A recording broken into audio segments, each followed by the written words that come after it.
రేవంత్ రెడ్డి అధికారంలోకి వచ్చింది లాస్ట్ ఇయర్‌లో జరిగినటువంటి తెలంగాణ ఎన్నికల్లో. ఒక మనకంటే కూడా ముందే జరిగినాయి. అది లాస్ట్ ఇయర్ ఎండింగ్‌లో జరిగినటువంటి ఎన్నికలు.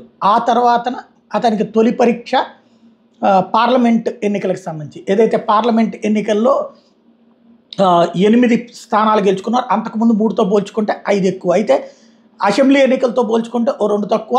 ఓవరాల్‌గా వాళ్ళు ఎక్స్‌పెక్ట్ చేసిన 14తో పోల్చుకుంటే ఒక 6 తక్కువ. ఆ తర్వాత తొలి పరీక్ష ఇప్పుడు ఎదురు కాబోతోంది స్థానిక సంస్థల ఎన్నికలు. క్రిందసారి లాస్ట్ 2 టర్మ్స్ కూడా తెలంగాణ రాష్ట్ర సమితి అలియాస్ బీఆర్ఎస్ దాదాపుగా 70-80% కొట్టేసినటువంటిది. అట్లాంటి స్థానిక ఎన్నికలు ఇప్పుడు తాజాగా సర్పంచ్ ఎన్నికలకు రంగం సిద్ధమైంది.